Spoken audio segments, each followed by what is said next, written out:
Hi guys, and good morning from sunny Sarajevo. And the next vlog, got here last night, got here late last night actually, it's why I never filmed anything. A long day, train, bus, 2 flights, so just chilled. There's a hotel in the background, and I'll just pan the camera around, let you see the first sight of Sarajevo. So we're down by the river here. This is the river Mijaka. First thing we see there, that is the Emperor's Mosque. It's the oldest mosque in Sarajevo. And just over there we've got the Latin Bridge, and I'll talk a bit more about that in a minute, but first I'm going to take a wee wander over here. First impressions, this place is beautiful, really nice. When you were flying in, it was just, the sun was just going down and you're flying in over the mountains. It was absolutely spectacular. I heard a lot of good things about Bosnia and Herzegovina, so yep, looking forward to this. There's a better look at the Emperor's Mosque. Like I said, it's the largest one in Sarajevo. Just a typical Ottoman style mosque, similar to what you see in Turkey. Bosnia is predominantly a Muslim country, but Sarajevo's nickname is the Jerusalem of Europe, because in the same sort of neighbourhoods you've got mosques, you've got Catholic churches, you've got Orthodox Christian churches, and you've got synagogues, so quite a religious country. But we'll get onto that later, actually, how that caused problems over the years. So just getting a look at the Latin Bridge here in Sarajevo. So this is the site of one of the most famous events in history. This, in 1914, a young Bosnian Serb called Gavrilo Filip assassinated the heir to the Austro-Hungarian Empire, Archduke Franz Ferdinand, and his wife, Princess Sophie. And that event basically was the start of a series of events that led to the outbreak of World War I. And this is roughly where it happened. He was only a young man at the time. They captured him, they arrested him. He was part of a group that actually conspired to assassinate the Archduke. He wasn't sentenced to death because he was so young and he was actually quite weak. They just jailed him for life. He actually died in prison. He only served a couple of years in prison and he died. But yeah, this is basically how World War I started. Right here. Just crossing the bridge. Now I remember learning about it at school. It was fascinating. One of the guys actually that took part in the assassination attempt, he tried to jump in the river. And you can see the river's not exactly very deep. He tried to drown himself and failed. Was captured and shot, basically.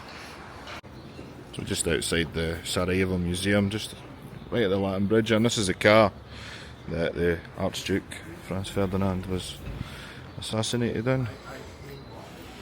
There's a couple of pictures on the wall there, taken when it happened.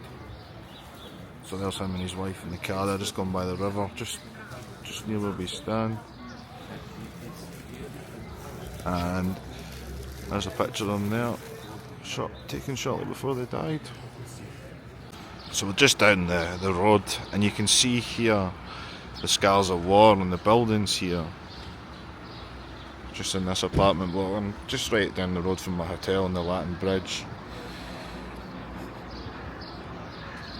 So the reasons for that, the Bosnian War.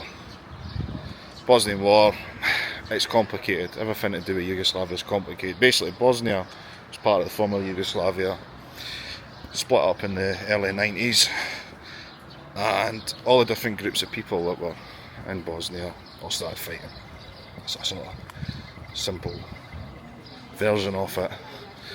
Mostly the sort of Bosnian Serbs and the Muslims. And this city was actually under siege for just under 4 years. It was the longest siege, and it still is the longest war siege in history in Europe. It just lasted under 4 years, from April 1992 to February 1996. Just under 14,000 people, mostly civilians, were killed in it. So it was a deadly conflict. The war actually, and the siege, destroyed nearly 70% of the city. So this whole city was almost completely destroyed in that 4 year period. And like I said, you're walking around, I mean, these buildings are old, but they still have, like I said, I've just seen the scars there, bullet holes and bomb damage. Everywhere you go now, you always get a hashtag sign. There you go, hashtag Sarajevo. and that is overlooking Sarajevo City Hall, just over there. Beautiful. Really, really nice. Look down the city here there. Really, really nice. So we've got to take a wander up that hill. I don't know if you can see it in the background there, but there's an old fortress up there. So I'll go and I'll walk off my breakfast.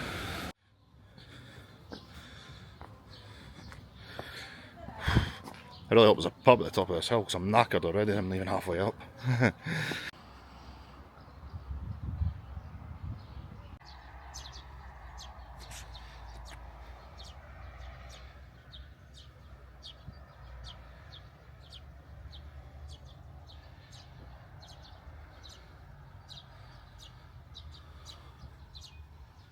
And we made it to the top of the hill at the Yellow Fortress. Worth it though, look at this view here.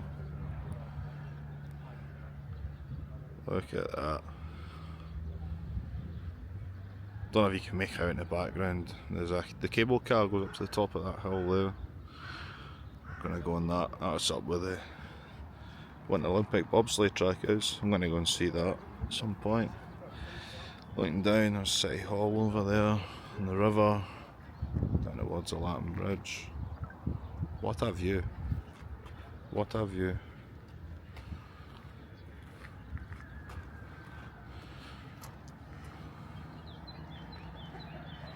Amazing backdrop this city's got. Might need to come up here for sunset actually. I think you get a good sunset up here. Yeah, let's head back down now, back into the town centre, or city centre.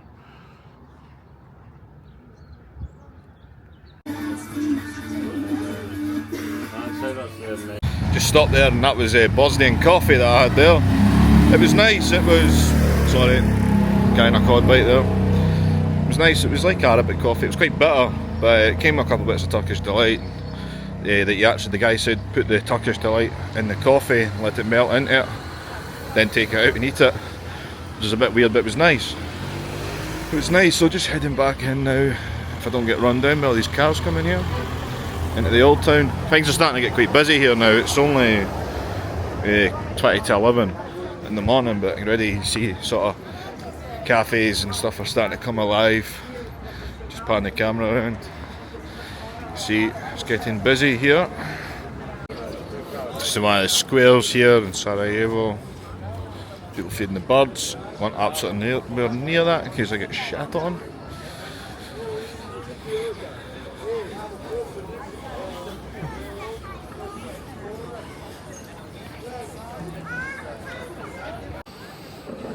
That's us in the old town now, outside the Bosnia. Well, by the way, if anybody from Bosnia watches this video, I apologise for my pronunciation of people and places in your country. Just have a wee look around the old town. Beautiful, really, really nice. Cafes everywhere, restaurants. Very nice. I'll take a wee walk around here, have a wee look. Ice cream shop there. Souvenirs. Nothing to do with Bosnia.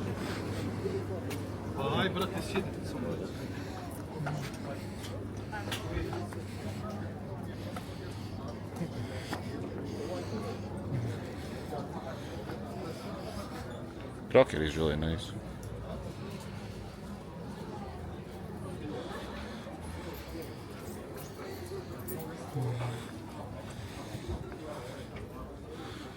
Fridge magnet, it's always need to get a fridge magnet. There's the coffee set that I've just used.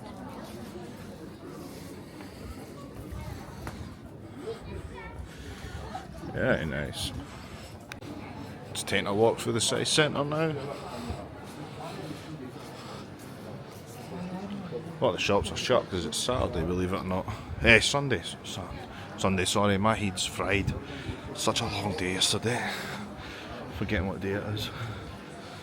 Yeah.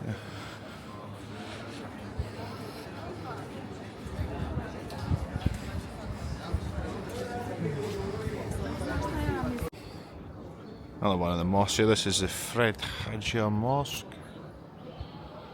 Here, nice wee garden. Well, not a garden. Wee graveyard there. One thing that's really sort of dawned on me is how nice this place is. It's so clean, tidy. Really, really nice city. Don't know what people's perceptions are of Bosnia.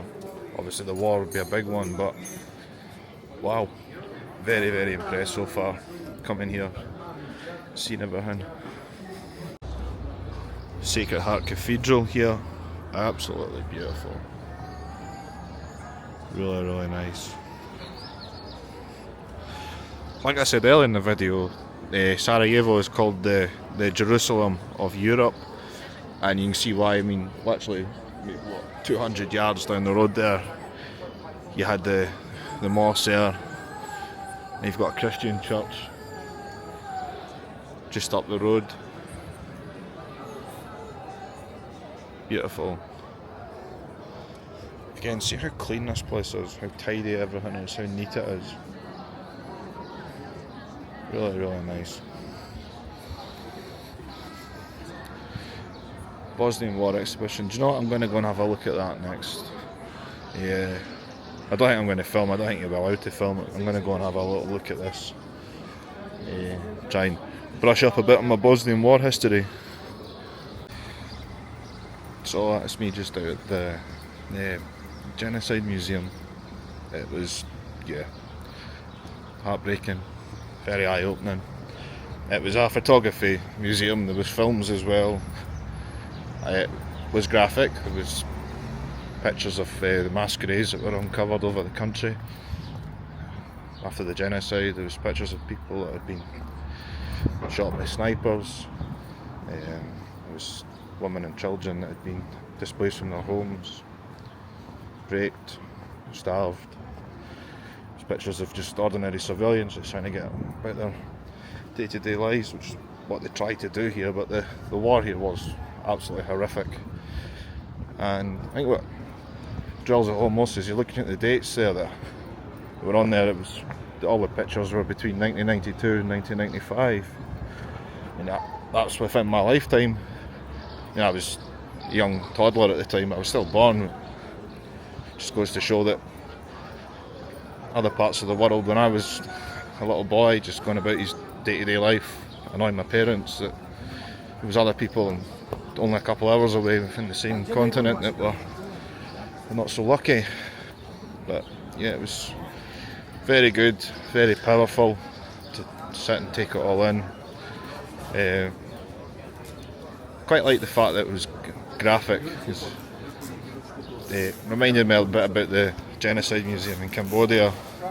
It didn't sugarcoat anything, it was just raw, and that's how it should be. When you talk about something like that, it needs to be quite raw. Yeah, that was that. I'm going to go now, and I'm starting to feel a bit hungry. I'm going to go now and get something to eat. And the lunch has arrived. We've went for cevapi, which is very, very traditional food here. Got the homemade bread there. They're just meatballs. Give that a try. They're done on the grill. Smells amazing. Looking forward to this. I'm absolutely starving. Kebab there. We've got the cevapi there, which is grilled beef, onion and homemade bread. Give that a wee try.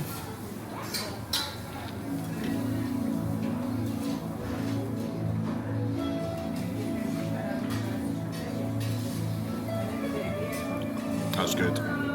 Really, really good. Meat's grilled beautifully. Nice bit of fat in it. Lovely. Right, I'm going to go and scran this. Oh, that's lunch done. That was amazing. Really, really good. Just simple food. Balkan food is simple food, but it's a particular favourite of mine. It's just done well, Just meat in the grill, done well. Nice homemade bread. That was 11 marks I came to. For the cevapi and a drink, which is just under a fiver, so about £4.70, £4.80. Not bad, it's filled me up anyway. Yeah, good.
It's Azan, the call to prayer, just going off in the background there.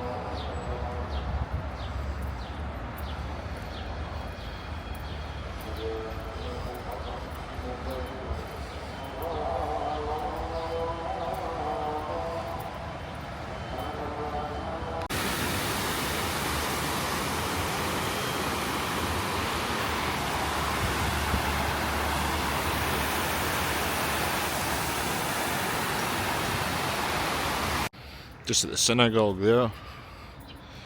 You see the Star of David there.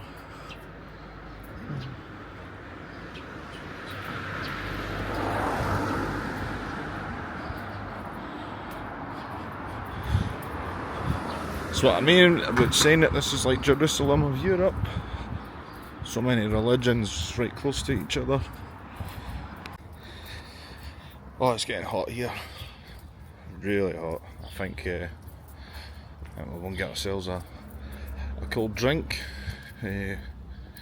called beer time. Cheers, guys.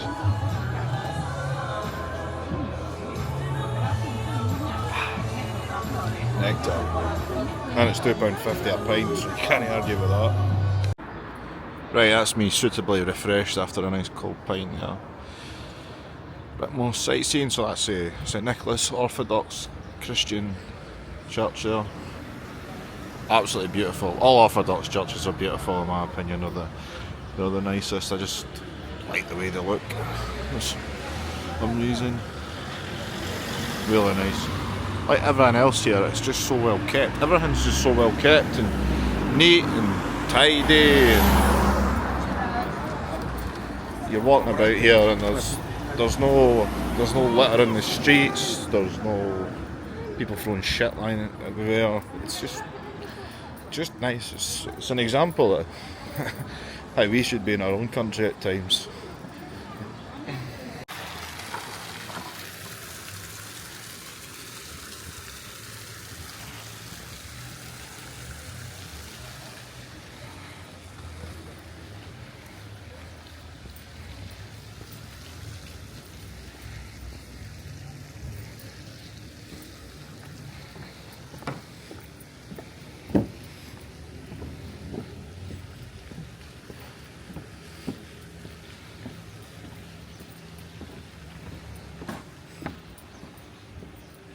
That's the side of the old market. It's actually still in use, you can still go inside it, but the outside, as you can see, is left to how it was when it was built back in the day.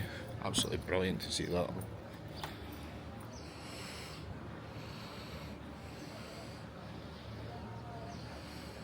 And just like that, the first day in Sarajevo's over. I'll give you a quick room tour now, just to end the vlog. This is the Hotel President of Sarajevo.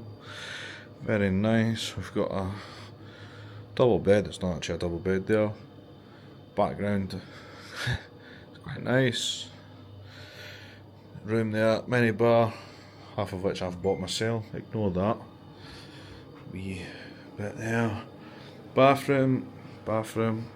Hi guys. Very, very nice.